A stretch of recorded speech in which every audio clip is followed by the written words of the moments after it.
Louise Guerre est l'intervenante suivante. Elle s'avance maintenant. Voici Oser être une enfant de la balle avec Louise Guerre.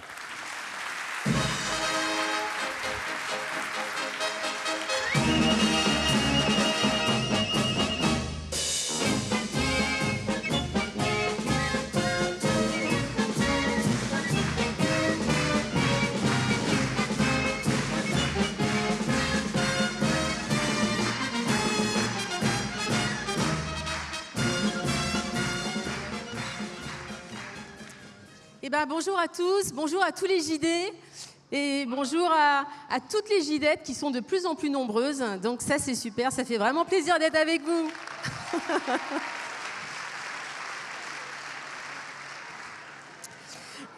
Alors Mélanie m'a demandé de venir vous raconter un peu qu'est-ce que ça veut dire être enfant de la balle. Elle avait envie peut-être que ce soit un ancien président ou une ancienne présidente, et puis elle n'a pas eu trop le choix, de toute façon il n'y en a qu'une. Donc c'est sur moi que c'est tombé. Je vais vous raconter un peu ce que ça veut dire être enfant de la balle, puisque je suis née dans cet environnement-là. Mon père était dresseur d'otarie, certains le savent peut-être. Il était dresseur d'otarie pendant de nombreuses années et ma mère travaillait avec lui. Avant ça, ma mère était acrobate cycliste, donc elle faisait des tas de pirouettes sur les vélos. Et c'est ce que j'ai fait quand j'étais toute petite, donc j'ai des genoux complètement abîmés depuis longtemps. Mon grand-père, qui lui était italien, était clown à bicyclette.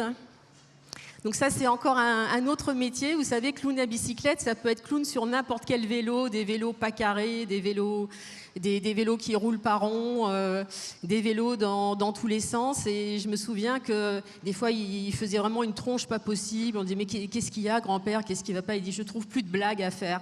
Donc lui, il était déprimé quand il trouvait plus de blagues à faire. Et puis un autre grand-père qui, lui, était dans les airs, puisqu'il faisait du trapèze volant. Alors peut-être que vous vous dites que quand on est enfant de la balle, c'est qu'on est né dans un cirque.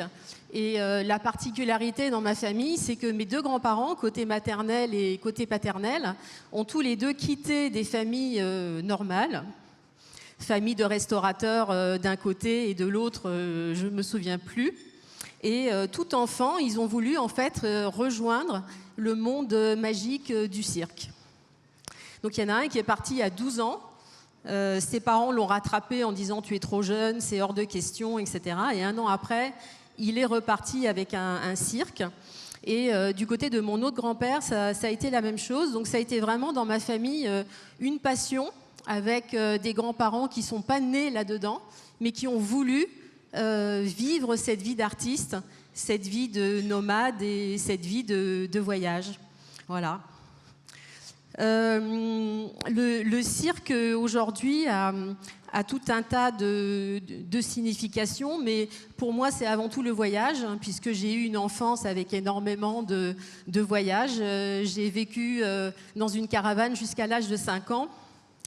Et donc, tous ces voyages, je pense que c'est ce qui m'a poussé au CJD à créer le CJD international pour ouvrir les portes de ce mouvement. Ça m'a poussé aussi vers des études de géographie et qui a fait que le programme de formation à l'époque, on l'a appelé Copernic.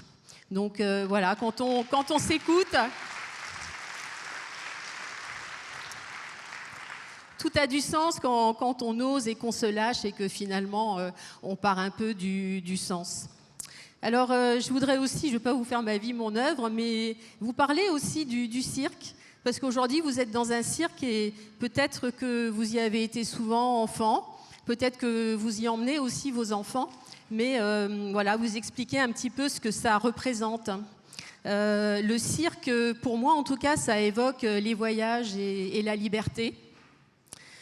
Ça évoque aussi beaucoup d'émotions, les joies qu'on peut ressentir, l'émerveillement, l'admiration quelquefois, puisque les artistes de cirque sont des artistes d'un point de vue esthétique, mais aussi d'un point de vue sportif. Il ne faut jamais oublier que la plupart des artistes de cirque sont de grands sportifs.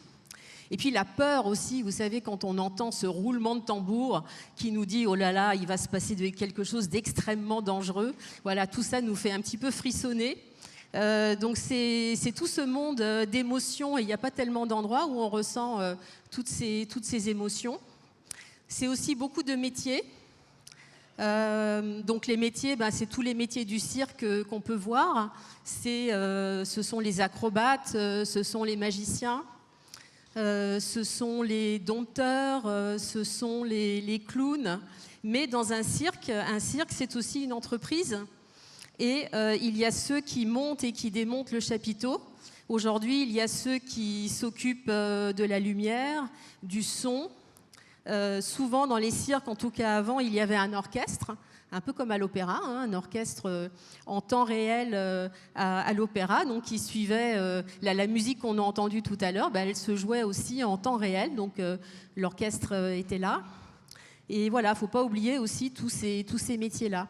Alors moi, il y en a deux que j'admirais énormément, c'était les magiciens, parce que je me souviens, quand j'étais petite, j'étais capable de voir le numéro de magie tous les jours.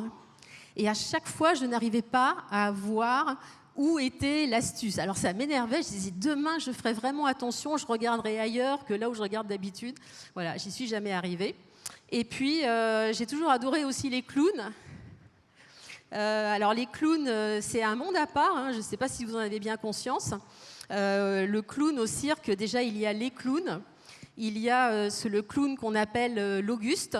Donc c'est celui qui a le nez rouge, qui a un costume, qui a des chaussures de 2 mètres. Donc lui, c'est l'Auguste. C'est celui qui fait des conneries, qui fait des bêtises, etc. Ensuite, il y a le clown blanc. On le voit moins maintenant, mais le clown blanc, lui, c'est celui qui a un beau costume, avec souvent des épaulettes, un petit peu comme j'ai aujourd'hui. Et le clown blanc, lui, c'est celui qui essaye de gérer l'Auguste. Et donc, c'est un peu un résumé de la société, finalement. Parce qu'il y en a un, c'est l'ordre, et l'autre, c'est le désordre. Il y en a un, c'est le sérieux, et l'autre, c'est la folie. Il y en a un, c'est l'intelligence, et l'autre, c'est la bêtise. Il y en a un, c'est l'autorité, et l'autre, c'est la rébellion. Il n'est pas d'accord avec ce qui se passe. Voilà. Et puis, il y a même ce qu'on appelle aussi les contre-pitres. Donc le contre-pitre, souvent, lui, il est du côté de l'Auguste. Voilà, alors on ne va pas faire une thèse de 300 pages là-dessus, mais en préparant un peu cette intervention, je me suis aperçue qu'il y avait beaucoup de thèses sur le cirque, beaucoup de choses. Mais voilà, tout ça pour vous dire que c'est aussi un environnement très codifié, très organisé, qui représente en fait nous, les humains, nous, la société. Et voilà, quand la prochaine fois vous direz, ou vous ne direz pas, j'espère, qu'est-ce que c'est que ce cirque, maintenant, je pense que vous avez conscience qu'il y a toute une organisation derrière. Alors, si on s'amuse à faire un parallèle avec l'entreprise, on peut faire un parallèle avec le terme de « oser », puisque au cirque, on ose beaucoup. Quand on travaille dans les airs, avant, les trapézistes, il n'y avait pas de filet. Donc c'était vraiment risqué, un risque avec les animaux aussi. Il faut savoir qu'il y a beaucoup d'accidents aussi. Donc il y a toute cette part de risque qui, je pense, on connaît bien quand on est chef d'entreprise.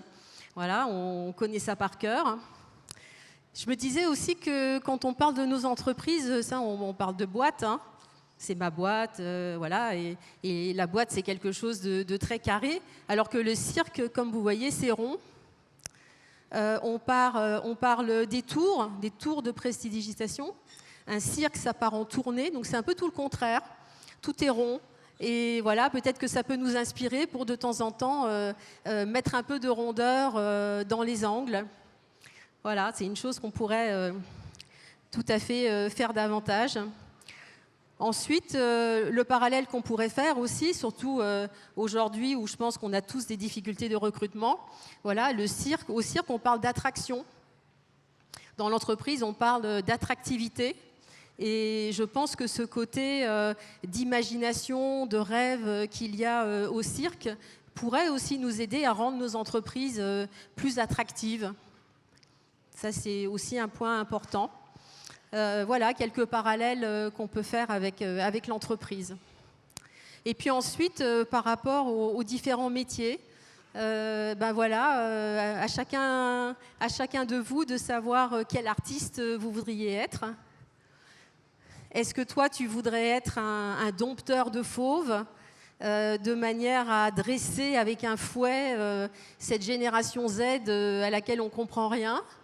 Est-ce que toi, tu voudrais continuer à être un équilibriste, c'est-à-dire essayer de trouver cet équilibre entre la finance, l'humain, la planète, comme ça a été dit juste avant? Est-ce que tu voudrais être un jongleur ou continuer à être un jongleur, c'est-à-dire à jongler entre tous les métiers qu'on peut faire dans nos entreprises, tout ce qu'on fait, tout ce qu'on ne fait pas, mais voilà, on est toujours au four et au moulin. On essaye de jongler dans nos emplois du temps, entre nos loisirs, la vie de famille et tout ce qui s'ensuit. Voilà. Ou alors, est-ce que tu voudrais être un magicien? Est-ce que tu voudrais être une magicienne? Et une magicienne qui, tous les jours, chercherait à réenchanter son entreprise. En tout cas, je pense que ce que peut nous apporter le cirque, c'est d'oser rester l'enfant qui est en nous, avec les rêves qu'on a. Et c'est ça qui peut nous mener vers le rêve. Je vous remercie.